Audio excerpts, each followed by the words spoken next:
Okay, so now that we got some vocabulary, I'm going to read you guys the main story. It's an informational text about a man who survives a climb on Mount Everest. And our main question we want to think about is, why do mountain climbers need to be well prepared? Why do they need to have the right things with them? Why should they be prepared? Which means ready. Climbing Mount Everest. The clock showed almost midnight. The temperature was freezing. Icy wind roared by. A group of people huddled in the darkness on a rocky ridge. In moments, they would begin the final stage of a dangerous journey.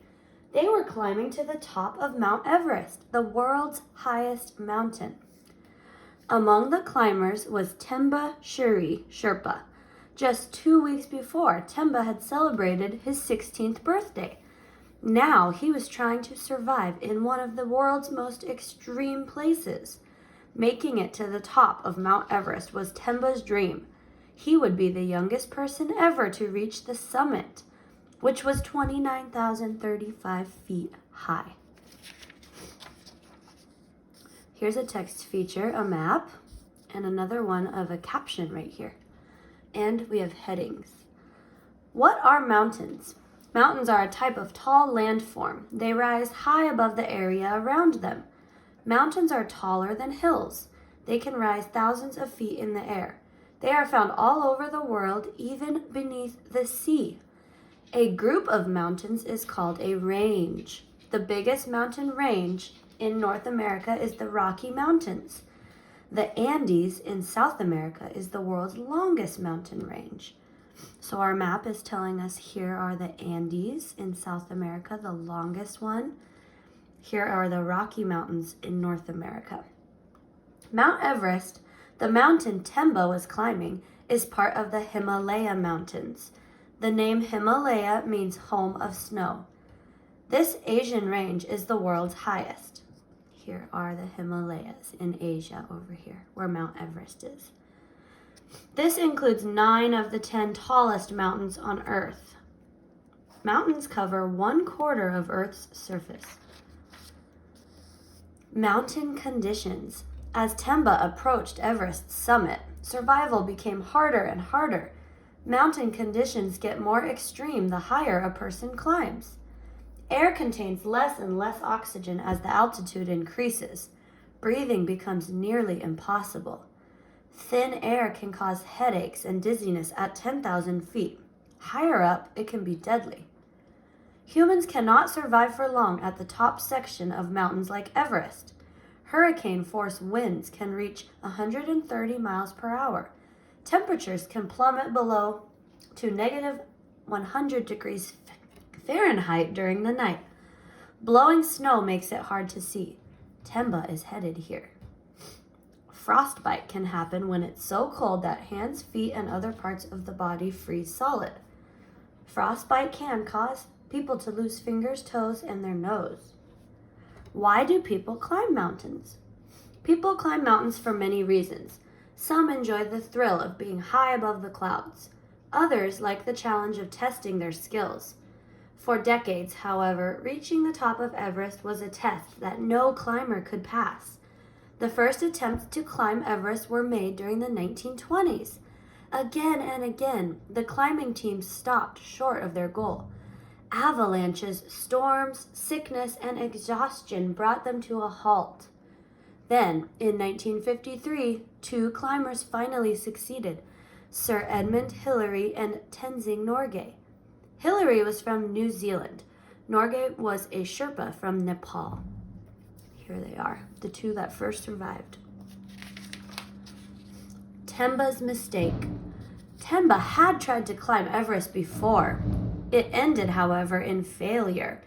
I didn't have enough training or proper equipment, Temba said. He was almost at the summit when his oxygen supply ran out. Without oxygen, Temba couldn't think clearly. He made a terrible mistake. He took off his gloves to tie his boots. His fingers froze. Temba suffered frostbite on both hands. He had to turn back just 70 feet from his goal. The next time, however, Temba was prepared. He trained hard. And he had the right equipment, thanks to his classmates and teachers. They raised money for his trip. Here's some of his survival equipment: climbing suit, gloves, goggles, oxygen mask and tank, ice axe, climbing ropes, trekking poles, mountain boots. Camp to camp. Temba's second try began in April of 2001. Mount Everest sits between Nepal and Tibet. There are several different routes to the top. Temba would take a route from the north, the Tibetan side. Climbers move from one camp to the next, higher one, and then rest for a while. At each camp, their bodies get used to the higher altitude. Temba spent several weeks moving between camps with his team. At Camp 3, the team waited for a break in the weather. Winter was over, but there had been a series of severe snowstorms. Getting caught in a snowstorm farther up the mountain would be deadly. Here is base camp, and then up further, advanced base, camp 2, 3, 4, 5, and the summit. So these are the resting points, just like checkpoints. The climb along the ridge. On May 20th, Temba's team reached Camp 4. Then the climbers headed out onto the great ridge leading to the summit. Temba plunged his axe into ice walls, pulling himself up. He steadied himself against 50-mile-per-hour winds, yet he climbed higher and higher. Temba had to move fast or die. Darkness stopped him before he got to Camp 5. His team had gone ahead. Luckily, Temba found a tent. He spent the night frightened and alone. The next day, Temba rejoined his team. They reached Camp 6, one day climb from their goal. This caption says, climbers have to be very careful. Towers of ice can fall over without warning. And they can use these big ladders to cross deep cracks in the ice called crevices. Reaching the top of the world. Just before midnight, Temba began his final climb. A headlamp lit the darkness. An oxygen mask helped Temba breathe. Sometimes he'd stop to rest or change oxygen bottles. Just after sunrise, Temba reached Mount Everest summit. He was higher than anyone else on the planet. Temba planted 2 flags. One was for his school, the other was for Nepal. I felt so happy, he said. Temba was the youngest person to climb Mount Everest. It's dangerous for climbers to spend more than 10 minutes at the top of Mount Everest. The body needs to get to a lower altitude where there is more oxygen. Will the mountain survive? Temba survived in the mountains. Now he wants to make sure the mountain survives. The world's mountains face many different threats. Trash is one problem. For a while, Everest was called the world's highest garbage dump. The mountain was littered with tons of trash that climbers left behind. Batteries, bottles, and empty oxygen tanks. Many climbers didn't have the time or strength to carry these things back down with them. Global warming is another problem. As Earth gets warmer, mountain glaciers are melting. Himalayan lakes are swelling up with water. When they flood, mountain landscapes will be changed forever. After the climb. When Temba came down from Everest, he was thinking about food, not fame. After weeks of camping, he was starving for home cooking. Still, when he flew home to Kathmandu, a huge crowd was waiting. Temba couldn't believe it. I'd never seen so many cameras, and all of them were pointed at me, he said. Despite the attention, Temba focused on his schoolwork.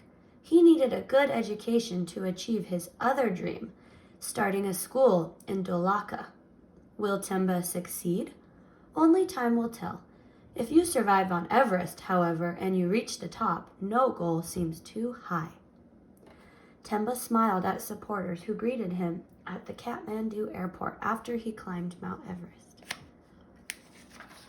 So that is the end of surviving on Mount Everest, the story about Temba.